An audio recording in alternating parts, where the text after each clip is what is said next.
says never doubt that a thoughtful group of committed citizens have the ability to change the world. It is the only thing that ever has. So I say that because part of... What's your Starbucks order?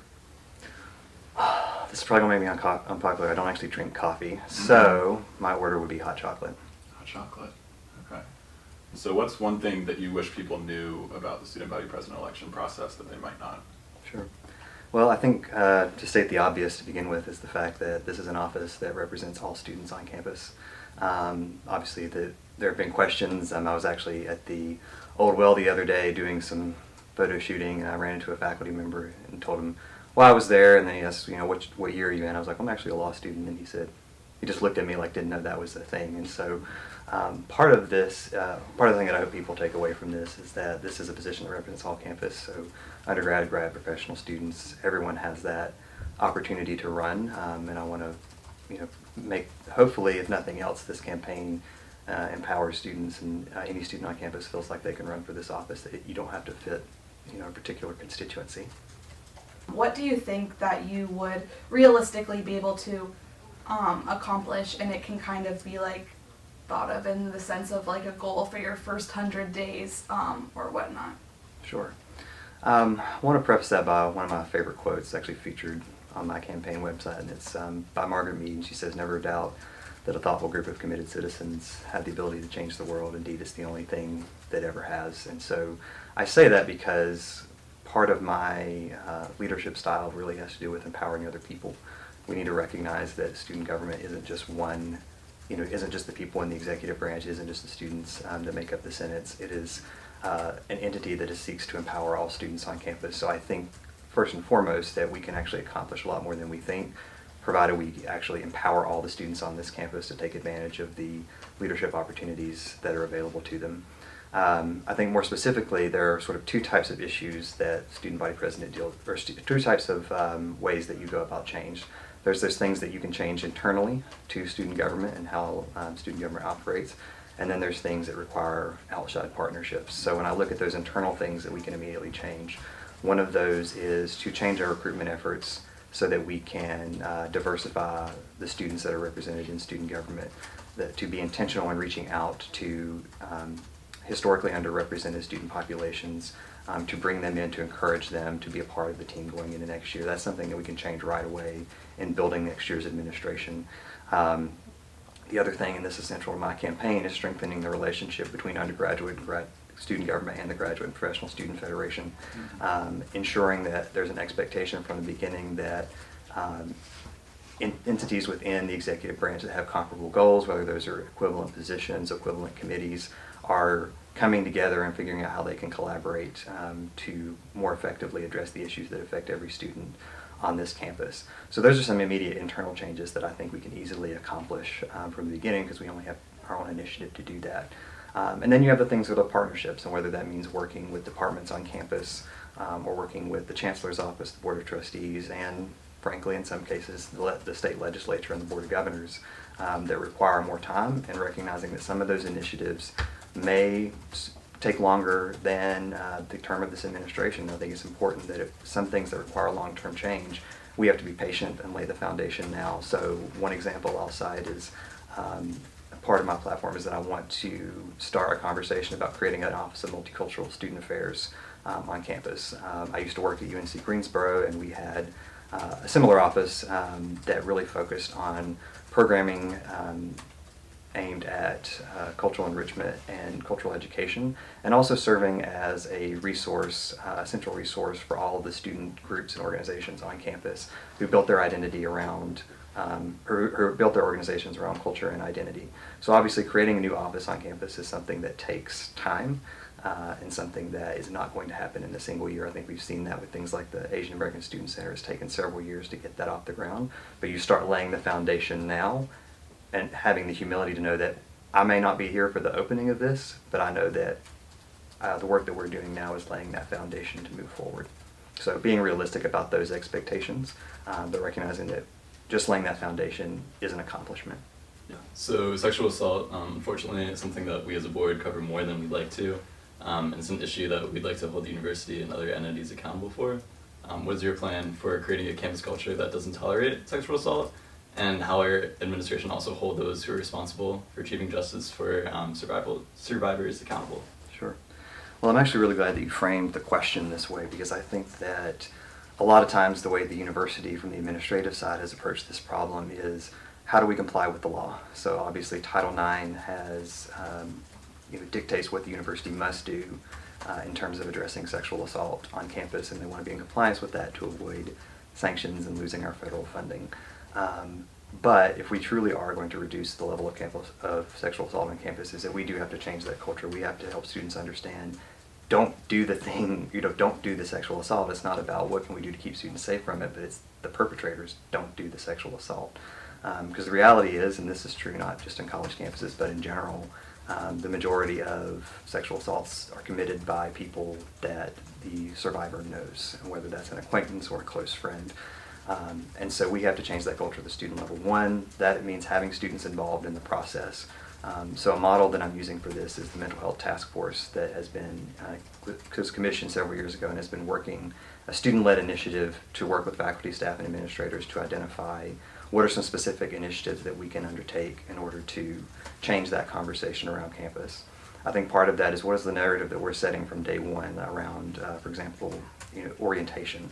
So currently, in the graduate school at least, we have an online training module that we have to do, and I've had to do it each year that I've been here.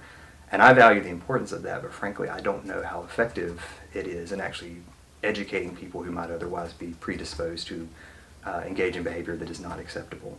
So we need to be thinking about, how are we doing more in-person training for graduate students, for undergraduates, and frankly for faculty.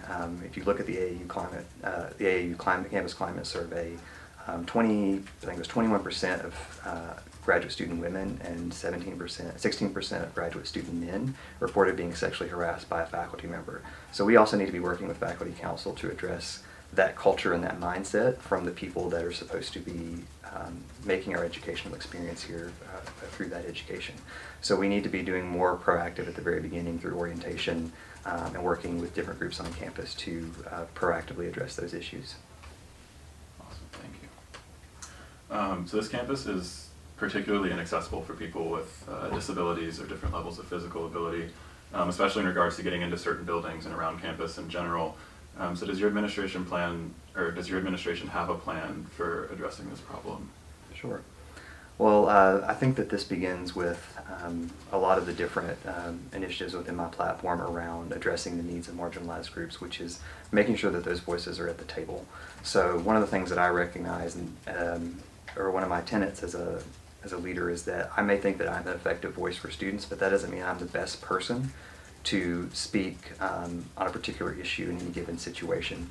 So one of the things that I can do as student body president, through the connections that I have through my membership on the board of trustees, is to get the people in the room who can tell that story the most compellingly, and make sure that the decision makers at this university see that and know what the issues are.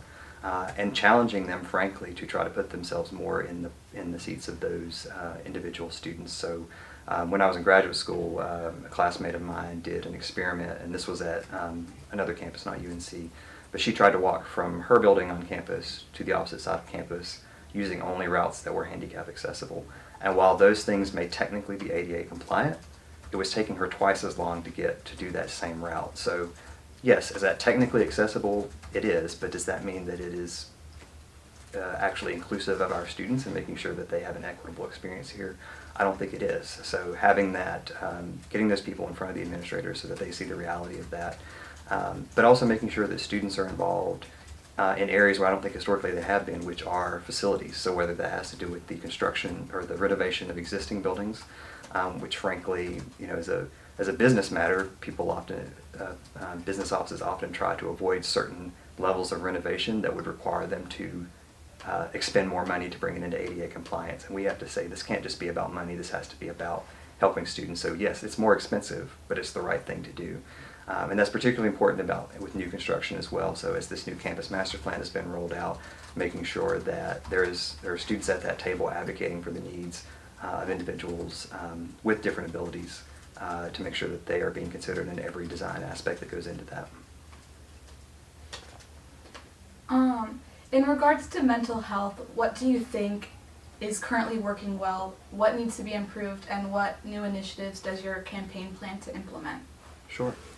So I think one of the best things that's happened in recent years has just been the destigmatization around mental health. I mean, I remember even in the time that I was an undergrad, it was a little taboo to say that you were going to the counseling center, and people didn't really want to admit it. And so I think that, you know, culturally we have become much more cognizant of the normalcy of mental health and recognizing that it is not something to be ashamed of, that it's something that people deal with. Many more people deal with than we think. So I think the destigmatization has been a great improvement over the last several years, and that the Mental Health Task Force and the work that they're doing to educate has a lot to do with that. I think moving forward, ways that we need to continue that work is thinking about cultural sensitivity in mental health care. So working with the Counseling and Psychological Services program on campus to ensure that their counseling staff is trained on how to deal not just with the generic student, but with students from different racial backgrounds, from different socioeconomic and gender backgrounds, all these different identities that may be influencing that person's experience and how they also cope with different things. So how does the culture that you're from even impact stigma around mental health? Because, you know, mental health issues are more stigmatized in some cultures than others. So culturally sensitive training around that particular issue. And then frankly, expansion. So we just approved, well, it's pending Board of Governors approval, but the Board of Trustees and the Tuition Fee Advisory Task Force on which I sat this past year approved an increase to the campus health fee. And the reason we did so is because a significant focus of that was increasing mental health services on campus, hiring more mental health counselors, being able to establish satellite offices on different parts of campus so that people aren't having to walk all the way over to the student health center. So those are the types of things: expansion of services, making sure that that people are trained to be culturally sensitive in their counseling. Those are the things that I think we need to focus on next. So the current makeup of student government right now is very white, wealthy. It's not particularly welcoming for marginalized students. How do you plan to make student government more accessible and inviting for students whose perspectives could diversify what is currently a pretty homogenous institution? Sure. I do want to start with saying that I think that the current administrations, President Martin and President Swain, have done a lot of work to try to change that. I think part of it is the specific initiatives that they've been putting forth, but also just by virtue of their own identities. I mean, we have our first Native American student body president. We have an openly gay man serving as GPSF president. I think by virtue of their own identities, they inspire a lot of students to recognize, be able to see themselves in that role and aspire to that one day. So I think that they have done a lot of good work in that area. I think in terms of how we change that is that we have to be intentional in reaching out to groups of students on campus that have been historically left out of student government. And we can't just expect them to come to us. You can't throw up a flyer on or a slide at orientation or a flyer in the pit and say, hey, come join student government, especially when the people depicted in that flyer probably don't look like those students. So we have to be intentional. And so one of the ways that I plan to do that is by reaching out and building relationships with with the spaces in which those students are already congregating. So it's reaching out to organizations like the Black Student Movement, like CHISPA, like the Gay, Lesbian, Transgender, and Straight Student Alliance, Carolina First, the organization for first-generation college students. These are all groups that, places where these individuals are already finding a space. So it's reaching out to them and saying, you know, what are the barriers that you see to individuals who are part of your community being involved in student government? What are how can we take those barriers down? And also identifying and building relationships so that when we have a particular initiative or task force that's coming up, is that, you know, I could say, I know the perfect person who we should invite to ask to head that up. So building those relationships, inviting people into this space, and getting beyond our own limited perspective to see what are the barriers that are keeping people away, and meeting those individuals where they are. Cool. So there have been some pretty questionable diversity and inclusion initiatives implemented by the university, but how will your administration both value diversity and inclusion, and what outward-facing initiatives do you plan to use to improve diversity and inclusion on campus as a whole? So, you know, one of the things that I really have come to believe in through my time working in higher education in my previous career, and I think it's been reflected in my platform, is that diversity and inclusion are not a discrete thing. They're not something that can be confined to a committee or checked off on a box. Rather, they have to actually permeate every single thing that we do as an organization. So if we are, just planning a town hall that's going to focus on tuition increases, for example, that may on its face not seem like it has anything to do with diversity and inclusion, but in fact we need to be thinking about, well, one, what is the space where this is being held? Is it in a space that is accessible to students with different abilities? Is it being held at a time that is conducive to the needs of individual students, whether that is based on when most students have class or other commitments, when they may have religious commitments that would keep them from attending at a particular time. But then it's also looking at the content and recognizing that if we're going to have a conversation about tuition, students in our university come from a broad socioeconomic perspective. So when we're making decisions, are we thinking about how it's impacting each and every one of those individual students? So it's something that has to permeate each and everything. Another example is there's been a lot of conversation about hardship parking and the challenges with that process and students feeling like their voices aren't being heard. So it's when we're designing a process of deciding who gets access to this, are we thinking about all the needs of individual students? Are we thinking about the needs of students that are parents? Are we thinking about the needs of students who have significant health care needs that require them to go off campus frequently? So it's expanding that definition of what we consider a hardship to include things that we may not normally think about and see. So that's, broadly speaking, is making sure that's integrated in everything that we do. In terms of specific initiatives, I mentioned earlier the push to get a multicultural student affairs office on campus. I think that is something that is sorely needed, and frankly, I'm surprised we don't have as an institution of our size and our caliber that is purely focused on supporting students of that nature, and frankly can bring in and inculcate the kind of expertise that can allow us to do things like implicit bias training for the Honor Corps and for student government, and can provide resources and services also to faculty and staff beyond what our current Office of Institutional Equity and Diversity is able to provide. So what are your thoughts on the recent Silent Sam settlement, and what will be your administration's role in the future of Silent Sam, or do you think the issue is resolved? Sure. Well, it's not resolved because, yes, the statue is gone, and I'm grateful for that, but the way that they have gone about doing that is frankly as offensive, in my opinion, to students of color on this campus as the statue being here in the first place, that we would give $2.5 million to a known white supremacy group, essentially to bribe them to leave us alone. As a law student, and I think most of the faculty at the law school have the same position, I found the arrangement legally dubious. I don't see how the organization had standing.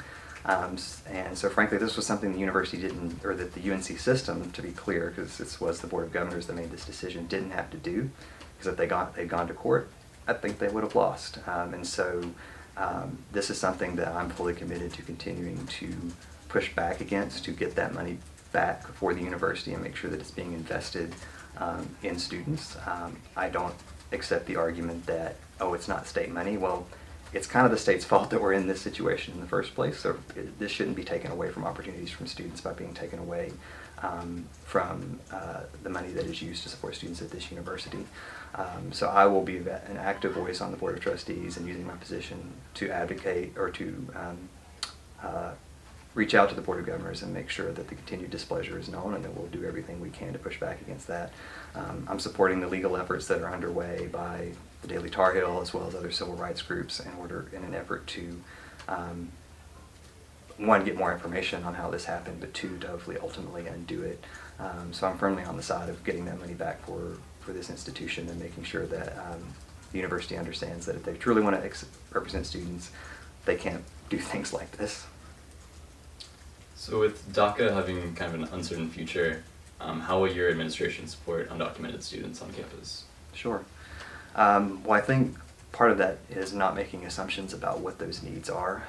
I think certainly to the extent that individual undocumented students are comfortable self-disclosing to student government, being willing to come forth and say, these are the things that would be of the greatest help to us. I think tying this back to the earlier conversation about mental health is recognizing the unique needs of that population, to recognize that these are students that are dealing with an unusually high level of stress. So they're dealing with all the normal stresses of being a college student, whether that's classes, or finances or just fitting in socially, but they're also dealing with the uncertainty about how much longer can I be a student here. Or they may be dealing with family members that are getting deported because they don't have the protections that DACA currently offers. So recognizing that they're dealing with a whole lot more stressors than even the typical student may be dealing with. So what particular resources are we providing for that? To the extent that our state legislature or even the Board of Governors has any inclination about trying to force our campus police to comply with federal law enforcement officials of trying to identify those students or help them deport undocumented students, I am adamantly against any efforts and will vocally speak out against any efforts by those entities to try to force UNC Police, or frankly for that matter, if they try to take that on themselves. We'll be forcefully speaking out against that because at the end of the day, these are students that are just as much a part of this community as any of the rest of us, and my job is to represent all students regardless of their status as residents of the country. With student activism being, I guess, really prominent on campus, it brings into question the activist interaction with UNC Police. What do you see as the role of UNC Police in regards to interfacing with student organizing, and what do you see their role being more generally on campus? Sure. So actually I've had the unique experience in my prior role working in residence life of working directly with the campus police departments for over 7 years. And I have seen models at other institutions of what an effective community or effective campus police force should be. And part of that is recognizing the unique community that they are serving, that they are not here simply to provide law and order, but to also be a resource for students, to help to educate students and to provide them perspective into into how to keep themselves safe on campus. One of the things that I would like to see UNC adopt is more of a community policing model that you see in a lot of major cities around the country that are doing law enforcement reform, and that essentially means that the campus police are not just policing the campus, but they're actually working with students, faculty, and staff, the members of this community, to try to identify what are the problems that they're seeing and how can police and the community work together effectively to be able to address those problems. And one of the foundations of community policing is building up trust. There's very little trust on this campus in our university police force right now, and they've got to work on building that back up. So I would like to see us move to that.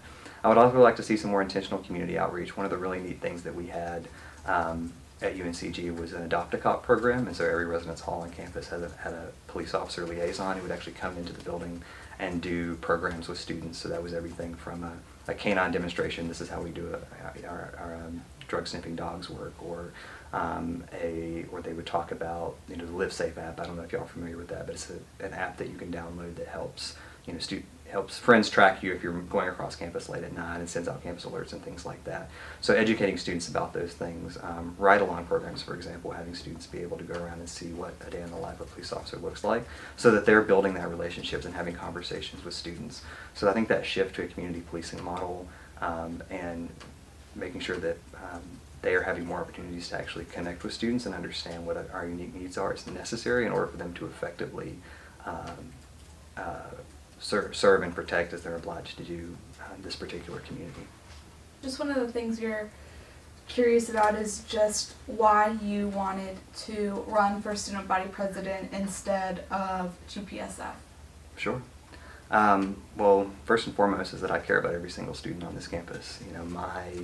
My desire to be an agent for change is not limited to just the graduate and professional student population, and I want to be an advocate for every single student on this campus, especially someone who did go here for undergrad and has been a part of the Carolina community for a very long time. So I want to make sure that every student's voice is represented.